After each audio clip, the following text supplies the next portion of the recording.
नमस्कार। आज 9 विश्व रेडियो दिवस। यो रेडियो दिवसको अवसरमा सामुदायिक रेडियो प्रसारक सङ्घ अकुराब नेपाल, अमार्क एसिया पेसिफिक, त्यसैगरी युनेस्को लगायतका विभिन्न सङ्घ संस्था सङ्घको सहकार्यमा विशेष गरी सामुदायिक रेडियो प्रसारक सङ्घ अकुराब नेपालको आयोजना र अरू विभिन्न सङ्घ संस्था जसले सामुदायिक रेडियो अथवा नेपालको समग्र रेडियो विकास र समृद्धिको लागि काम गरिराखेका छन्, ती संस्थाहरूसँगको सहकार्यमा आज ललितपुरको कुपनडोलमा विशेष कार्यक्रम आयोजना गरिराखेको छ।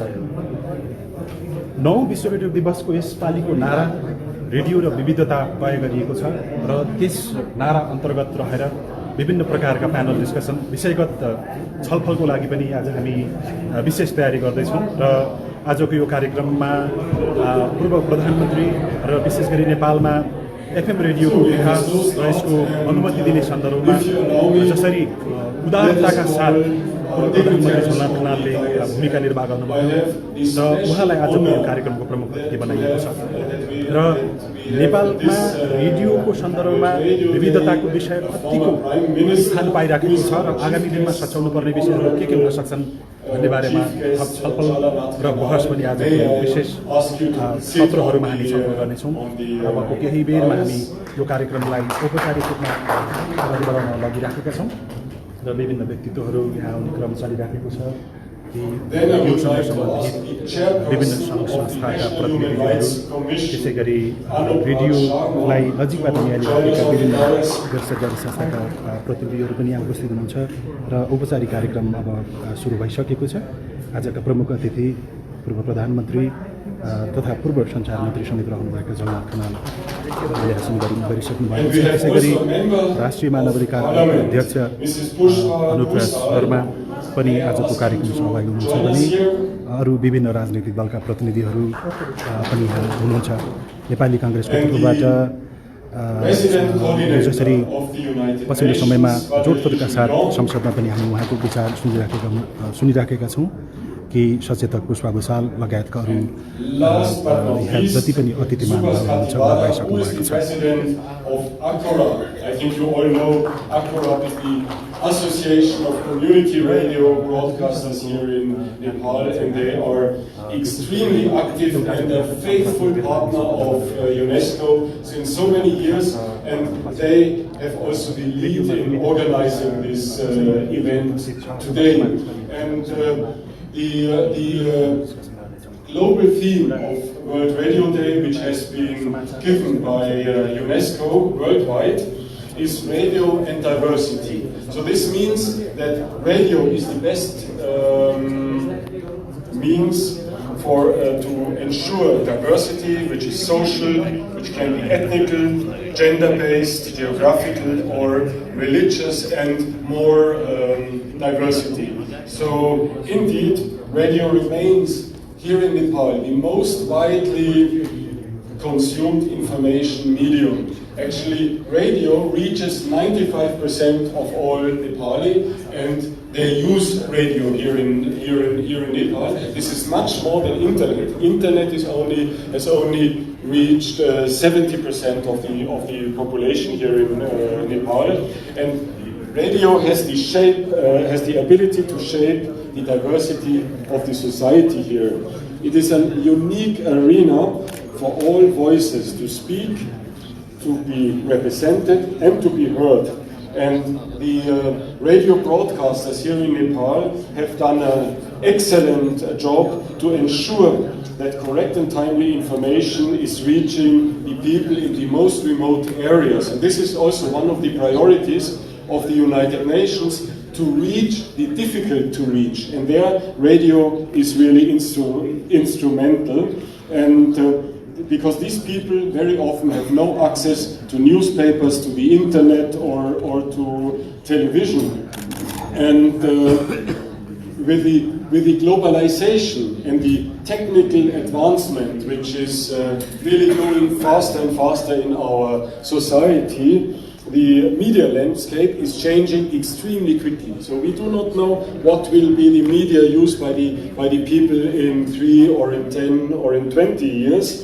And therefore, we have to ensure to make the media stronger and to give the media the power to counterbalance this very threatening tendency we have now of spread of disinformation and fake news. And therefore, independent radios are extremely important. And we at the United Nations, we esteem that strong, free and independent media are the foundation for peace, democracy and healthy development. And all this is guaranteed by the new constitution of Nepal, as the constitution guarantees the fundamental rights which include freedom of expression, right to communication, right to information and privacy. And it guarantees against censorship and against closure or interruption of media. And this includes broadcasting media, but also electronic media. And we appeal to the decision makers of this country to ensure these rights. हामीसँग पूर्व प्रधानमन्त्री तत्कालीन सञ्चार मन्त्री जसले झलनाथ खनाल उहाँकै पालामा नेपालमा पहिलो पटक नागरिक लेभलबाट चाहिँ रेडियो प्रसारणको लागि लाइसेन्स इजाजत दिनुभएको थियो। उहाँ आज हाम्रो कार्यक्रमको प्रमुख अतिथि हुनुहुन्छ। त्यस्तै राष्ट्रिय मानव अधिकार आयोगका अध्यक्षजी हुनुहुन्छ। त्यस्तै गरी चाहिँ माननीय सांसद पुष्प भुषालजी हुनुहुन्छ र युनेस्को र चाहिँ युएनको पनि हामी कहाँ यहाँ प्रतिनिधित्व छ र सबैको सहभागितामा र खास गरी चाहिँ यो रेडियोमा लामो समयदेखि लागेका सँगसँगका प्रतिनिधिहरू त्यसका चाहिँ अभियन्ताहरू अगुवाहरूको चाहिँ आज सहभागितामा सामुदायिक रेडियोमा विविधता र बहुलताका विषयमा चाहिँ हामीले छलफल गर्न गइरहेका छौँ। यो सामुदायिक रेडियो भनेकै एउटा विविधताको प्रतिनिधित्वमूलक संस्था हो, किनभने हाम्रो समाजको जो बनोट छ, जुन हाम्रो समाजको चाहिँ त्यहाँ नागरिकहरूको सहभागिता छ, विभिन्न भाषा, वेशभूषा, संस्कृति, कला, धर्म, यो एकदम विविधतायुक्त चाहिँ छ हामी कहाँ। त्यही भएको कारणले गर्दाखेरि चाहिँ सामुदायिक रेडियोहरू त्यसको प्रतिबिम्ब हुन् र आज हामीले चाहिँ यही विषयमा युनेस्कोले पनि छानेको एउटा विषय चाहिँ रेडियो विविधता भन्ने थियो होइन, रेडियो एन्ड डाइभर्सिटी भन्ने थियो। त्यही विषयमा आज हामी चाहिँ छलफललाई केन्द्रित गरेर खास गरी आगामी दिनहरूमा अझ सामुदायिक रेडियोहरूलाई कसरी चाहिँ विविधता सामुदायिक रेडियोमा सुनिश्चित गर्न सकिन्छ, खास गरी चाहिँ पछाडि परेको अल्पसङ्ख्यक समुदायका आवाजहरूलाई अथवा उनीहरूको सहभागितालाई चाहिँ सामुदायिक रेडियोमा कसरी सुनिश्चित गर्न सकिन्छ भन्ने सन्दर्भ जोडेर चाहिँ हामी आज चाहिँ छलफल चलाउन गइरहेका छौँ। छलफल त आज हुन्छ नै, समग्रमा नेपालका सामुदायिक रेडियोहरूमा यो विविधता र बहुलताको विषय जसरी 9 विश्व रेडियो दिवसको लागि तय गरिएको छ नारा। यद्यपि नेपालका सामुदायिक रेडियोहरूबाट यसको अभ्यास वर्षौँदेखि चलिराखेको छ। नेपालका सामुदायिक रेडियोको सन्दर्भमा यो विषयलाई अझ केही स्थान दिने हो भने, बढावा दिने हो भने विविधताको विषय साँच्चीकै एकदम प्रशंसनीय अथवा सम्झना लायक हुन्छ भन्ने के छ? खास गरी अब हामी कहाँ चाहिँ करिबन 125 चाहिँ जातीय समूहहरू छन्, 123वटा चाहिँ भाषाहरू चाहिँ छन्, ती लिपिबद्ध रूपमा रहेका छन्। सामुदायिक रेडियो प्रसारक सङ्घ अन्तर्गत रहेका सदस्य स्टेसनहरूले करिबन 60 भन्दा चाहिँ बढी भाषाभाषीमा चाहिँ कार्यक्रमहरू, समाचारहरू, गीत सङ्गीतहरू प्रसारण गर्दै आइरहेका छन्। अब यो स्थानीय भाषाहरूको चाहिँ संरक्षण जुन लोप हुने अवस्थामा पुगेका चाहिँ भाषाहरूलाई चाहिँ जगेर्ना गर्ने, त्यसलाई रेडियो मार्फत उनका चाहिँ भाषाभाषीहरूमा पुर्याउने, उनका समूहहरूमा, लक्षित समूहहरूमा पुर्याउने, सँगसँगै उनीहरूको चाहिँ सहभागितालाई पनि सुनिश्चित गर्ने गरी चाहिँ सामुदायिक रेडियो प्रसारक सङ्घले चाहिँ एउटा जुन लक्ष्य लिएको छ, त्यसमा सबै सामुदायिक रेडियोलाई प्रतिबद्ध गराउनु, एकाकार गराउनु र त्यो अभियानमा चाहिँ अगाडि बढाउने कुरामा चाहिँ सामुदायिक रेडियो प्रसारक त्यसमा दृढ छ र हामी सबै सामुदायिक रेडियोहरूलाई त्यसमा चाहिँ हामी सहभागी गराउने कुरामा चाहिँ आह्वान पनि गरिरहेका छौँ। अन्त्यमा स्थानीय सरकारहरू अहिले आइपुगे, झन्डै 15-17 वर्षको लामो रिक्ततापछि स्थानीय सरकारहरू आएका छन्। स्थानीय सरकारहरूले यो जुन स्थानीय भाषा, संस्कृति र बहुलताको विषयलाई सामुदायिक रेडियोसम्म ल्याउनको लागि कसरी सहयोग गर्न सक्छन् सामुदायिक रेडियोहरूलाई? अब स्थानीय सरकार अहिले 3 तहको सरकार छ हामी कहाँ। अब जनताको नजिकको सरकार भनेको स्थानीय सरकार पनि हो।